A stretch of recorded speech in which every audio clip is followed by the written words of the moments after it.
Welcome to botany knowledge and अस्सलाम वालेकुम। आज की वीडियो में हम बात करेंगे प्लांट न्यूट्रिएंट्स क्या होते हैं, उनकी टाइप्स कौन कौन सी हैं और उनकी प्रॉपर्टीज़ कौन कौन सी हैं।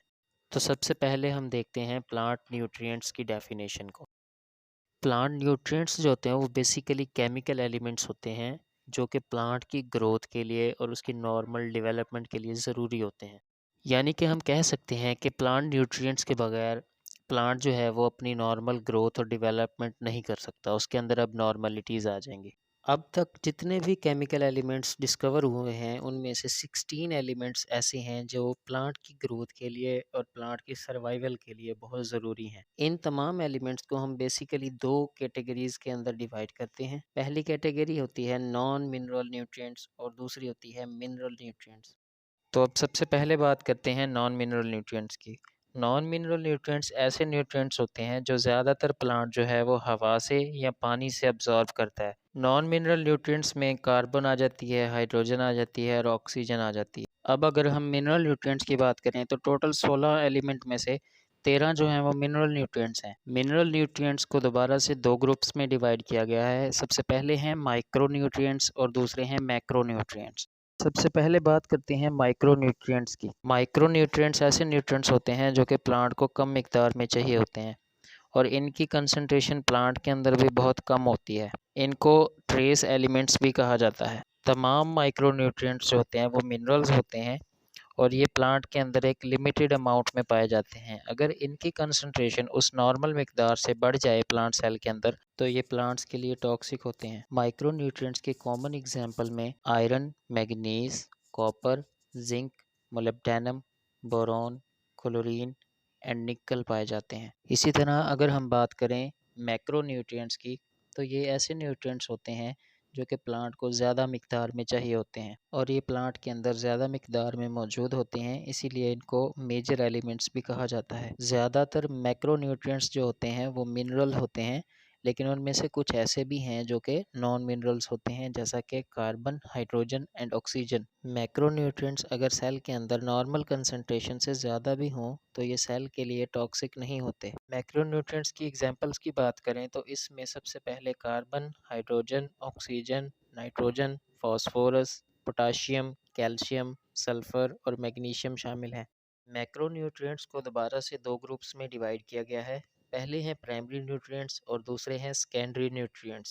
ये ऐसे न्यूट्रिएंट्स होते हैं जिनको प्लांट सबसे पहले अपनी ग्रोथ और अपने सर्वाइवल के लिए इस्तेमाल करता है, जिसकी वजह से ज़मीन के अंदर इनकी कंसंट्रेशन नॉर्मल से कम हो जाती है। प्राइमरी न्यूट्रिएंट्स में नाइट्रोजन, फास्फोरस और पोटाशियम शामिल हैं। सेकेंडरी न्यूट्रिएंट्स ऐसे न्यूट्रिएंट्स होते हैं जो कि ज़मीन के अंदर काफ़ी मिकदार में होते हैं, जिसकी वजह से इनकी कमी नहीं होती, इसलिए कोई भी किसी किस्म की फर्टिलाइज़र को इस्तेमाल करने की ज़रूरत भी नहीं पड़ती। सेकेंडरी न्यूट्रिएंट्स में शामिल है कैल्शियम, मैग्नीशियम और सल्फ़र। इसी तरह एसिडिक सॉइल के रिक्लेमेशन के लिए जब लाइम डाला जाता है तो उस दौरान भी कैल्शियम और मैग्नीशियम ज़मीन के अंदर ऐड हो जाते हैं। इसी तरह जब सॉइल ऑर्गेनिक मैटर जो है वो आहिस्ता आहिस्ता डिकम्पोज होता है तो उस डिकम्पोजिशन के प्रोसेस के दौरान सल्फ़र की एक बड़ी मिकदार ज़मीन में ऐड अप हो जाती है। इस इमेज में जो पहली दो रोज़ के एलिमेंट्स हैं वो मैक्रो न्यूट्रिएंट्स में शामिल हैं और जो थर्ड रो के अंदर मौजूद एलिमेंट्स हैं वो सारे के सारे माइक्रो न्यूट्रिएंट्स में शामिल हैं। इस इमेज में आसानी से देखा जा सकता है कि जो प्लांट न्यूट्रिएंट्स हैं वो दो कैटेगरीज में डिवाइडेड हैं। पहली है नॉन मिनरल न्यूट्रिएंट्स और दूसरे हैं mineral nutrients. Non mineral nutrients में हाइड्रोजन, ऑक्सीजन और कार्बन शामिल हैं, लेकिन मिनरल न्यूट्रिएंट्स को आगे फिर दो कैटेगरीज में डिवाइड किया गया है। इसमें एक माइक्रो है और एक मैक्रो है।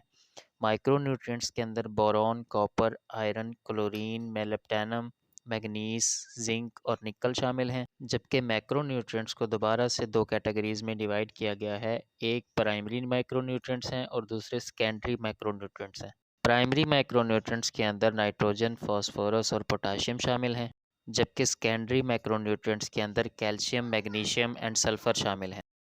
अब हम मुख्तलिफ प्लांट मिनरल्स को डिटेल से पढ़ेंगे, जिसमें हम उनके फंक्शंस, उनकी डेफिशिएंसी सिम्टम्स, उनकी टॉक्सिसिटी और उनकी मोबिलिटी को पढ़ेंगे। तो सबसे पहले हम बात करते हैं नाइट्रोजन की। जितने भी एसेंशियल न्यूट्रिएंट हैं उनमें नाइट्रोजन एक ऐसा न्यूट्रिएंट है जो कि प्लांट को लार्ज अमाउंट में रिक्वायर्ड होता है, जिसकी ज़रूरत प्लांट को ज़्यादा मिकदार में होती है। और प्लांट जो नाइट्रोजन अब्ज़ॉर्ब करता है वो ज़्यादातर नाइट्रेट और अमोनियम की फॉर्म में अब्ज़ॉर्ब करता है। अब अगर बात करें कि नाइट्रोजन जो है वो प्लांट में क्या फ़ंक्शन परफॉर्म करता है, तो उसमें सबसे पहला फ़ंक्शन जो है वो नाइट्रोजन जो है वो प्लांट के इम्पोर्टेंट टिश्यूज़ और सेल्स की डेवलपमेंट के लिए और उनके ग्रोथ के लिए जो है वो यूज़ होता है। इसी तरह जितने भी जेनेटिक कोड्स हैं उनको होल्ड करने का काम करता है। इसी तरह जो प्लांट का ज़्यादातर ग्रीन कलर हमें नज़र आता है उसके अंदर भी इसका अहम किरदार है। इसी तरह नाइट्रोजन जो है वो प्रोटीन का भी अहम हिस्सा है, क्योंकि प्रोटीन्स जो हैं वो अमाइनो एसिड्स की बनी होती है और अमाइनो एसिड्स के अंदर अमाइन ग्रुप जो है उसके अंदर नाइट्रोजन अहम कॉन्स्टिट्यूएंट है। उसके साथ साथ प्यूरीन और पायरीमिडीन जो नाइट्रोजनस बेसिस हैं डीएनए और आरएनए के अंदर, उनका भी अहम हिस्सा है। अब हम देखते हैं कि नाइट्रोजन की डेफिशिएंसी की वजह से प्लांट के अंदर कौन सी एबनॉर्मेलिटीज़ आती हैं। नाइट्रोजन की कमी होती है प्लांट के लीफ के अंदर, तो उससे क्लोरोफिल का कंटेंट कम हो जाता है। क्लोरोफिल कंटेंट कम होने की वजह से प्लांट का फोटोसिंथेसिस का रेट भी डिक्रीज़ हो जाता है। इसी तरह फूल लगना, फ्रूट लगना और इसके साथ साथ प्रोटीन और स्टार्च का जो कंटेंट है प्लांट के अंदर वो भी कम हो जाता है। अब हम देखते हैं कि नाइट्रोजन का जो प्लांट के ऊपर टॉक्सिक इफ़ेक्ट्स हैं वो कौन से हैं। सबसे पहला ये है कि जो इसके फोलिएज या लीव्स वगैरह हैं वो डार्क ग्रीन कलर के हो जाते हैं और जो लीफ की टिप होती है वो टर्न हो जाती है डाउनवर्ड और इफेक्टेड लीफ जो है वो येलो हो जाएगा कलर में। इसी तरह जो लीव हैं वो स्टार्ट हो जाएंगे येलो होना, उसके साथ साथ उनके जो ऊपर स्पॉट्स बनना शुरू हो जाएंगे और उनकी डेथ होना शुरू हो जाएगी, जैसा कि इमेज में देखा जा सकता है। इन इमेजेस में नाइट्रोजन की कमी और ज़्यादती की वजह से जो इफ़ेक्ट्स आ रहा है उनको देखा जा सकता है। अब हम बात करते हैं फास्फोरस की, जिसको पी से ज़ाहिर किया जाता है और इसका एटॉमिक नंबर जो है वो 15 है। और फास्फोरस जो है वो बेसिकली दो टाइप्स में पाया जाता है, दो फॉर्म्स में पाया जाता है। पहली है वाइट फास्फोरस और दूसरी होती है रेड फास्फोरस। और ये बहुत ज़्यादा रिएक्टिव होता है और ये ज़मीन के ऊपर एज अ फ्री एलिमेंट के तौर पर पाया जाता है। फास्फोरस के फंक्शंस की बात करें तो ये रिस्पॉन्सिबल होता है रेगुलेशन ऑफ प्रोटीन सिंथेसिस के लिए। इसके साथ साथ इंक्रीज़ करता है स्टाक और स्टेम की स्ट्रेंथ को। इसके साथ साथ ये इंक्रीज़ करता है फ्लावर फॉर्मेशन और सीड प्रोडक्शन को। और उसके साथ साथ increase resistance to plant disease. ये स्टिमुलेट करता है रूट डेवलपमेंट को और लेग्यूमिनस प्लांट की नाइट्रोजन फिक्सिंग कैपेसिटी को भी इंक्रीज़ करता है। अगर हम फास्फोरस की डेफिशिएंसी सिम्टम्स की बात करें तो जिस प्लांट के अंदर फास्फोरस की डेफिशिएंसी होती है उनकी ग्रोथ स्टंटेड होती है और उसके जो ओल्डर लीव्स होते हैं वो डल ग्रीन कलर के नज़र आते हैं। और ऐसे प्लांट्स के जो मेन स्टेम और उसके साथ साथ लीफ स्टॉक जो होती है वो भी पर्पल कलर की हो जाती है। ऐसे प्लांट जो हैं वो देर से मैच्योर होते हैं। उन प्लांट्स की ग्रोथ रुकी हुई होती है और उसके साथ साथ उनकी हाइट जो होती है वो बहुत छोटी होती है। अब हम फास्फोरस के टॉक्सिक इफ़ेक्ट्स की बात करते हैं कि इसके साइड इफ़ेक्ट बहुत रेयरली होते हैं। पीएच जो है वो लिमिटेड होती है और फास्फोरस की जो एक्सेस अमाउंट है वो ज़्यादातर इंटरफेयर करती है जिंक और कॉपर की अवेलेबिलिटी के साथ। अगर हम इसकी मोबिलिटी की बात करें तो जो फास्फोरस होता है वो हाईली मोबाइल न्यूट्रिएंट है, यानी कि वो एक जगह से दूसरी जगह बहुत जल्दी ट्रांसपोर्ट हो जाता है। और इसकी डेफिशिएंसी सिम्टम्स जो हैं वो ज़्यादातर ओल्ड लीव्स के ऊपर अपीयर होती हैं। इस तस्वीर में फास्फोरस का प्लांट के ऊपर इफ़ेक्ट जो है वो इजीली देखा जा सकता है।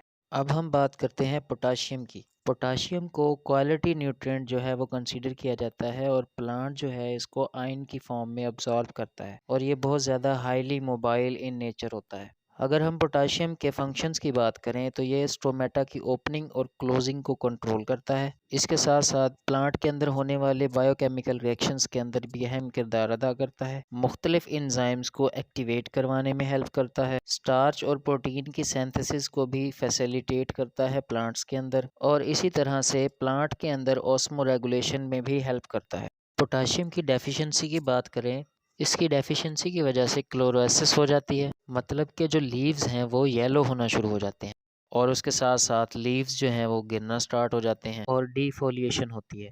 इसकी डेफिशिएंसी की वजह से जो प्लांट है उसकी स्टंटेड ग्रोथ होती है, जिसकी वजह से उसकी रूट्स और उसकी स्टेम्स जो हैं वो पुअर डेवलप होती हैं। अगर हम इसकी टॉक्सिसिटी की बात करें तो इसकी टॉक्सिसिटी की वजह से जो लीफ टिप्स और मार्जिनल एरियाज़ होते हैं उनकी नेक्रोसिस स्टार्ट हो जाती है।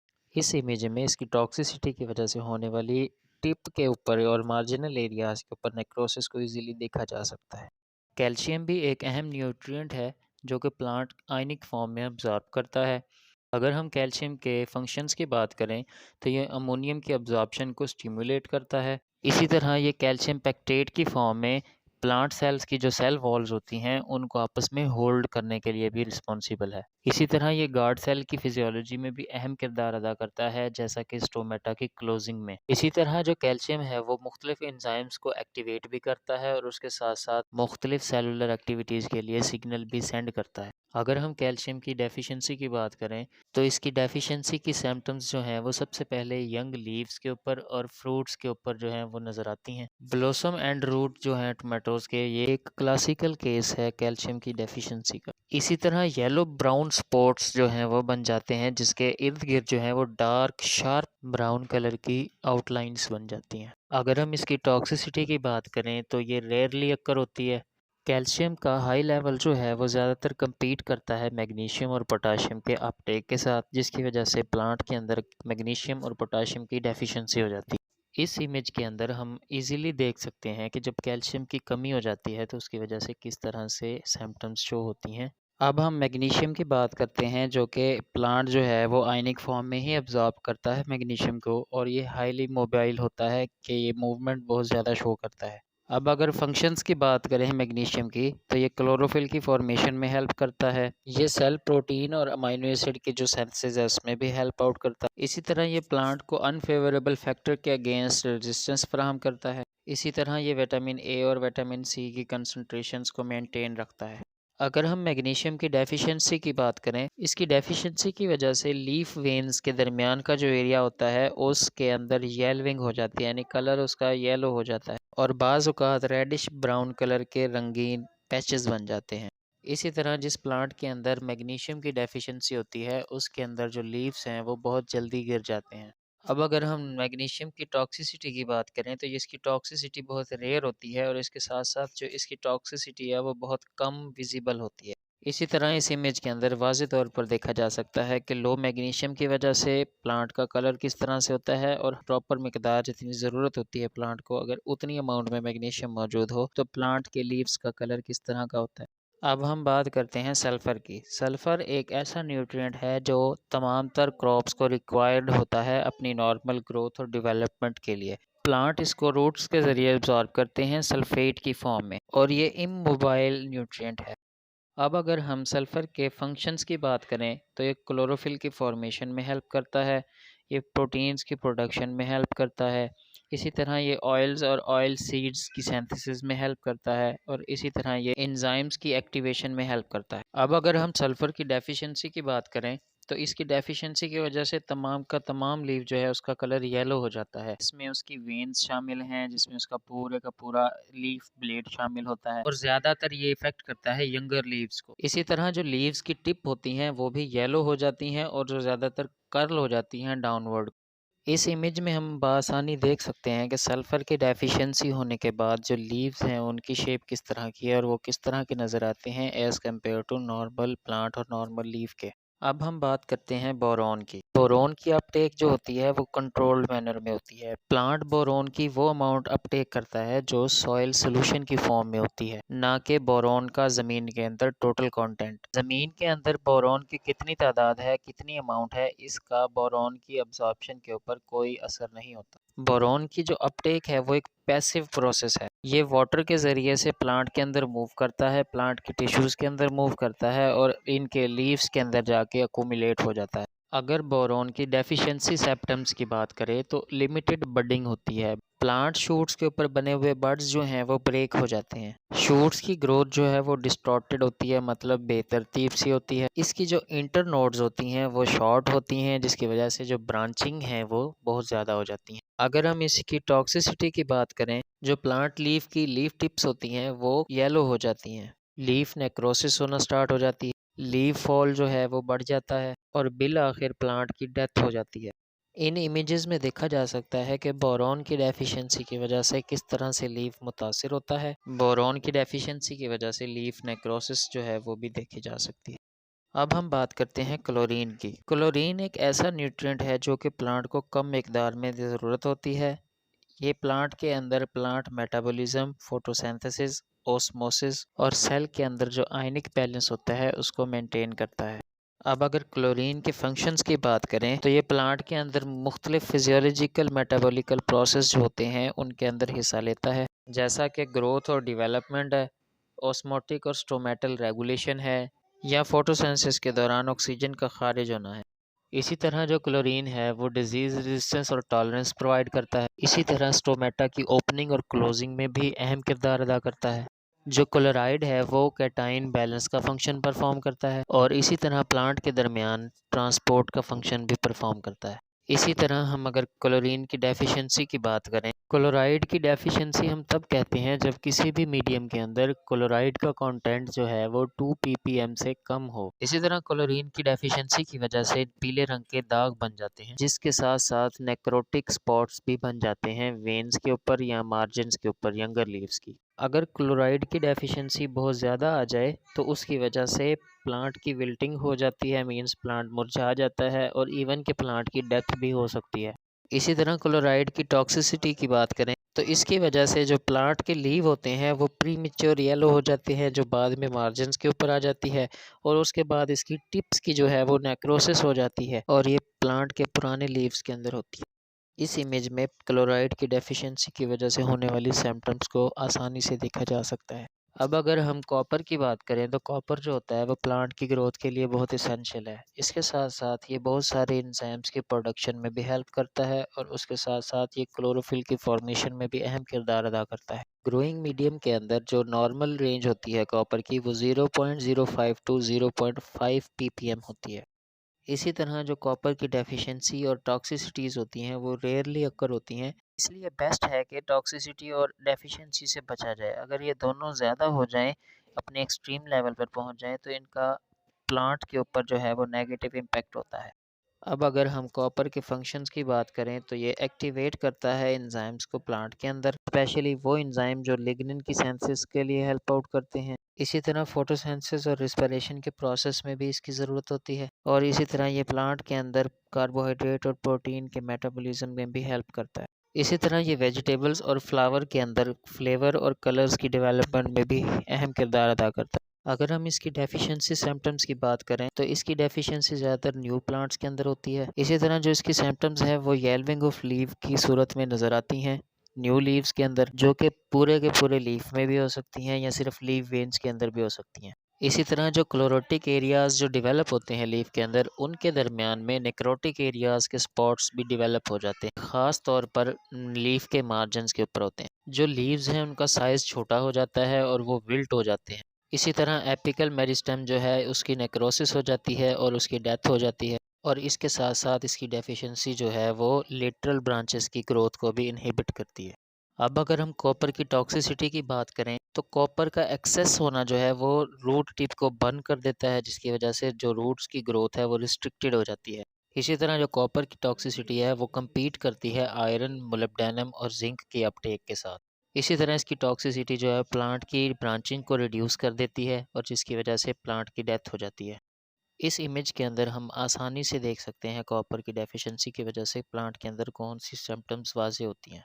अब हम बात करते हैं आयरन की। आयरन जो है वो प्लांट की हेल्थ के लिए और उसकी ग्रोथ के लिए बहुत ज़रूरी है। आयरन जो है वो ज़्यादातर प्लांट फेरिक और फेरस की सूरत में अब्जॉर्ब करता है। आयरन की ज़रूरत बहुत बड़ी मिकदार में होती है और इसकी अवेलेबिलिटी जो है वो इस चीज़ पर डिपेंड करती है कि उस ग्रोइंग मीडियम की पीएच क्या है। इसी तरह जो आयरन है वो एक इमोबाइल न्यूट्रिएंट है। अगर हम आयरन के फंक्शंस की बात करें तो ये क्लोरोफिल की फॉर्मेशन के लिए ज़रूरी होता है। ये साइटोक्रोम का एक अहम कंपोनेंट होता है। इसी तरह ये नाइट्रोजन फिक्सेशन के लिए ज़रूरी होता है। इसी तरह ये प्लांट के अंदर नाइट्रेट और सल्फेट के रिडक्शन में हेल्प करता है और उससे एनर्जी प्रोडक्शन में भी हेल्प करता है। अब अगर हम आयरन की डेफिशिएंसी की बात करें तो इसकी डेफिशिएंसी की वजह से जो वेन्स के दरमियान का एरिया है उसके अंदर क्लोरोसिस शो होती है। आयरन की वजह से क्लोरोसिस तब होती है जब सॉइल के अंदर जो सॉइल की पीएच है वो हाई होती है। अब अगर हम इसकी टॉक्सिसिटी की बात करें तो इसकी टॉक्सिसिटी जो है वो ज़्यादातर ग्रोइंग मीडियम की पीएच लो होने की वजह से होती है या इसके अंदर बहुत ज़्यादा मिकदार में आयरन डाल देने की वजह से होती है। आयरन की डेफिशिएंसी इन इमेजेस में बआसानी देखी जा सकती है। ऐसा लीव जिसके अंदर आयरन की डेफिशिएंसी नहीं है उसका कलर बिल्कुल नॉर्मल है, जबकि ऐसे लीव जिनके अंदर आयरन की डेफिशिएंसी है उनका कलर येलो है। अब हम बात करते हैं मैंगनीज़ की। ये एक ऐसा न्यूट्रिएंट है जो आयरन के बाद प्लांट को सबसे ज़्यादा मिकदार में चाहिए होता है। प्लांट जो है वो रूट्स के ज़रिए से मैंगनीज़ जो है वो आयंस की फॉर्म में अब्ज़ॉर्ब करता है, और जो मैंगनीज़ होता है ये इमोबाइल न्यूट्रिएंट है। अब अगर हम इसके फंक्शंस की बात करें तो ये क्लोरोफिल के सिंथेसिस के लिए ज़रूरी होता है। इसी तरह जब फोटोसिंथेसिस के दौरान ऑक्सीजन खारिज होती है ये उसके लिए ज़रूरी होता है। इसी तरह ये प्लांट के अंदर कुछ एंजाइम सिस्टम को एक्टिवेट करने के लिए भी ज़रूरी होता है। इसी तरह ये मुख्तलिफ बायोलॉजिकल सिस्टम के अंदर कंट्रीब्यूटर के तौर पर एक्ट करता है, जैसा कि फोटोसिंथेसिस के अंदर, रेस्पिरेशन के दौरान और इसके साथ साथ नाइट्रोजन असिमिलेशन के दौरान। इसी तरह ये पोलन जर्मिनेशन, पोलन ट्यूब की ग्रोथ और इसके साथ साथ रूट सेल की इलोंगेशन में भी इन्वॉल्व होता है।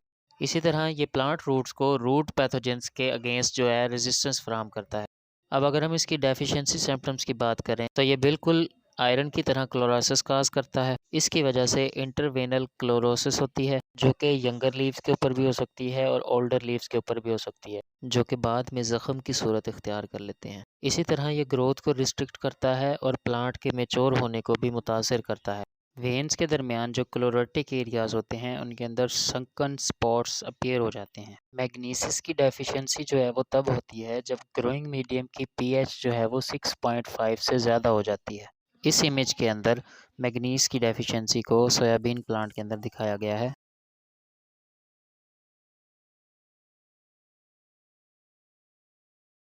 अब हम बात करते हैं मोलिब्डेनम की। प्लांट को मोलिब्डेनम की स्मॉल क्वांटिटीज़ के अंदर ज़रूरत होती है। इसकी जो नॉर्मल रेंज है वो 0.3 से 1.5 ppm होती है, और इसकी टॉक्सिसिटी और डेफिशिएंसी जो है वो ज़्यादा कॉमन नहीं है। अब अगर हम इसके फंक्शंस की बात करें तो ये दो एंजाइम के अंदर अहम कंपोनेंट के तौर पर एक्ट करता है, जो कि नाइट्रेट को नाइट्राइट्स में कन्वर्ट करते हैं और फिर उसके बाद नाइट्राइट को अमोनिया के अंदर कन्वर्ट करते हैं, और फिर इसके बाद प्लांट इनको यूज़ करके अमाइनो एसिड्स बनाता है। इसी तरह मोलिब्डेनम जो है ये नाइट्रोजन फिक्सिंग बैक्टीरिया को, एटमॉस्फेरिक नाइट्रोजन को लेग्यूमिनस प्लांट के अंदर फिक्स करने में भी हेल्प करते हैं।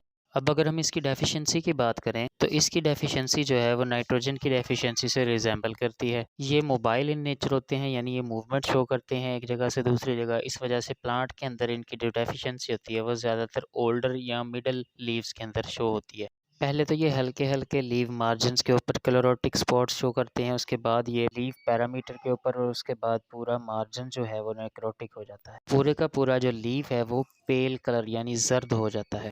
इन इमेजेस के अंदर मोलिब्डेनम की डेफिशिएंसी को प्लांट के अंदर देखा जा सकता है। अब हम बात करते हैं जिंक की। जिंक एक ऐसा न्यूट्रिएंट है जो प्लांट आयन की फॉर्म में अब्जॉर्ब करता है। अब अगर इसके फंक्शंस की बात करें तो ये क्लोरोफिल की प्रोडक्शन में हेल्प करता है, जो कि फोटोसिंथेसिस के लिए ज़रूरी होती है। ये मुख्तलिफ एंजाइम के अंदर कॉन्स्टिट्यूएंट के तौर पर एक्ट करता है। अब अगर इसकी डेफिशिएंसी सिम्टम्स की बात करें तो ये ग्रोथ को सप्रेस कर देता है, कम कर देता है। इंटरनोड्स की जो लेंथ होती है उसको रिड्यूस कर देता है। इसी तरह यंगर लीव्स के अंदर ये इंटरवेनल क्लोरोसिस करता है। अब अगर हम इसकी टॉक्सिसिटी की बात करें तो इसकी टॉक्सिसिटी जो है वो लो पीएच पे होती है, ग्रोथ को रिड्यूस कर देता है, लीफ की क्लोरोसिस होती है। अगर हम जिंक की मोबिलिटी की बात करें तो जिंक जो है वो इमोबाइल होता है। इन इमेजेस के अंदर आसानी से देखा जा सकता है कि जिंक की डेफिशिएंसी की वजह से प्लांट के अंदर कौन सी सिम्टम्स वाज़ेह होती हैं।